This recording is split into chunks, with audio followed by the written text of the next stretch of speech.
Setelah sekian lama, Ulun bisa menyaksikan film Rizal Mantovani bagus dan enak buat diikuti ceritanya. Film Racun Sangga memang nggak memasang plot twist atau kejutan di akhir seperti film-film horor pada umumnya. Semua penonton juga sudah tahu dari awal siapa yang menyebar santet.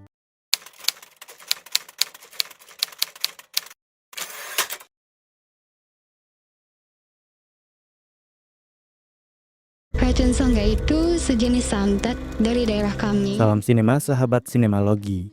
Racun Sangga, santet pemisah rumah tangga adalah film horor yang disutradarai Rizal Mantovani.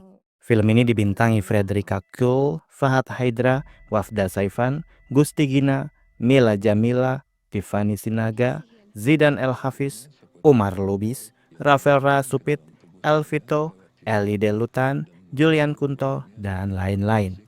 Racun Sangga adalah kisah nyata pasangan suami istri yang terkena santet mematikan.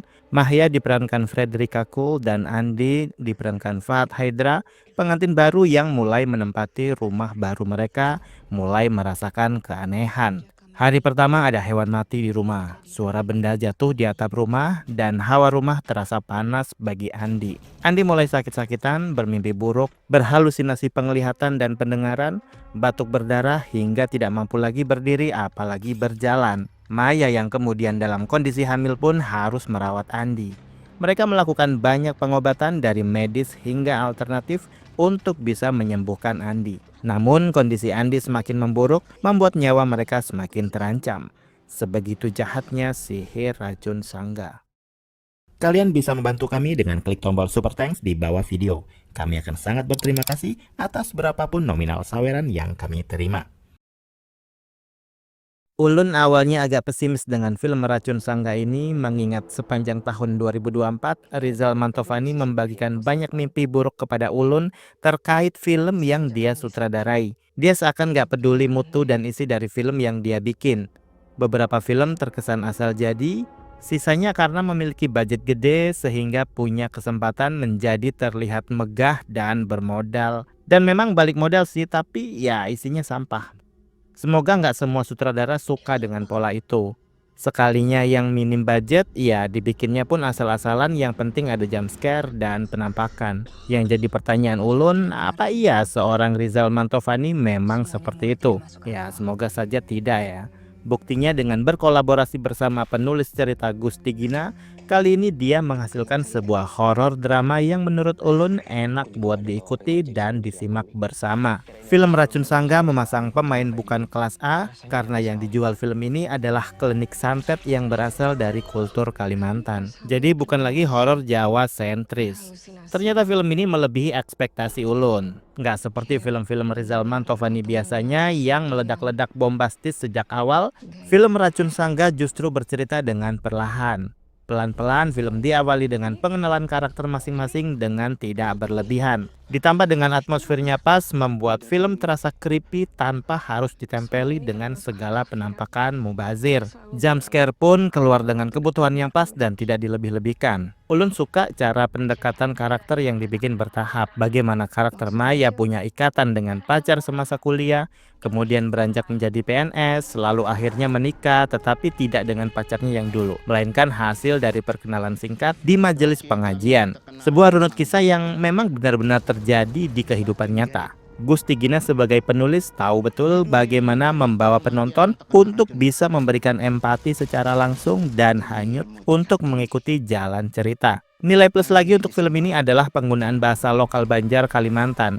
Sehingga sebagai penonton, Ulun diyakinkan bahwa Racun Sangga benar-benar khas dari luar Jawa, yaitu Kalimantan. Hal seperti ini semoga menjadi lebih umum dipakai sineas yang lain. Penonton penggemar horor Indonesia butuh varian klinik dan mistik dari segala penjuru negeri. Saya yakin cerita mereka dari daerah lain tak kalah seru.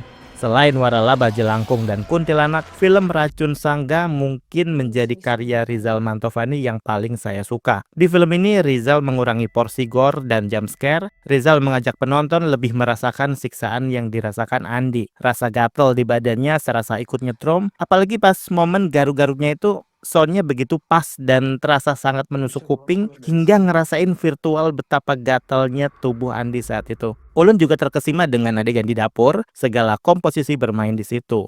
Proses editing gambar dan suaranya benar-benar mantap. Benar-benar bikin panik dan gelisah.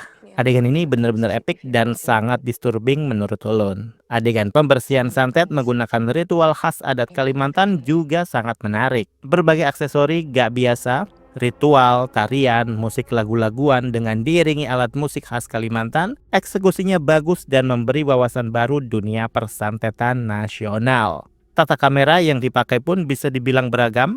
Sudut pandang CCTV berhasil membuat nuansa seram makin berasa. Rekaman-rekaman kejadian ganjil yang dialami Andi terasa lebih real. Babak ketiga atau klimaks masih terasa standar, mungkin karena memang sudah menjadi formula adegan pengusiran setan dari tubuh korban seperti itu. Adegan ala Ustadz Kodrat rasanya sudah menjadi panutan film-film kerasukan belakangan. Kalau ditanya soal kualitas akting kedua karakter utamanya, tentu saja saya cuma bisa senyum-senyum aja. Sekali lagi, mereka terbilang pemain baru yang kekuatan aktingnya masih hijau. Frederica Cole masih mendingan, di awal film dia masih terasa datar dan belum masuk karakternya. Justru karakternya menjadi terlihat saat setelah film masuk di plot pernikahan mereka. Sementara untuk Fahad Haidra, secara fisik masih terlihat sangat berondong. Entah ini pikiran saya aja atau gimana, jadi sehingga kesannya agak nggak biasa. Meski kenyataannya ya hubungan beda umur bukan sebuah masalah sih harusnya. Namun secara visual bagi saya agak mengganggu, mengingat saya melihat karakter Andi di film ini terasa banget dimecer-mecerkan, didewasa-dewasakan. Jatuhnya antara keduanya, Ulun nggak melihat adanya chemistry yang muncul. Ataukah memang seperti itu ya gambaran pasangan hasil ta'aruf? Kayaknya enggak sih. Cukup disayangkan ya, padahal kisah ceritanya sudah sangat sehoror dan semengerikan itu, harusnya bisa lebih bagus dari ini. Terasa sekali bermain aman sih. Mereka ketolong sama dialog dan aksen yang sudah mereka pelajari. Tapi jujur sih, film ini sangat enak dalam bertutur ceritanya. Beberapa kali ada penonton dari seat sebelah yang ketawa. Sepertinya ada bahasa lokal yang konotasinya misuh-misuh kali ya. Dan bodohnya saya ikut ketawa. Kalau diperhatikan, Racun Sangga ini ternyata minim cahaya gelap. Hampir di sepanjang film gak membutuhkan scene gelap-gelapan. Meski di rekaman CCTV pun juga masih enak dilihat. Jadi ya enak aja nonton yang gak perlu kejar-kejar mata Ulun.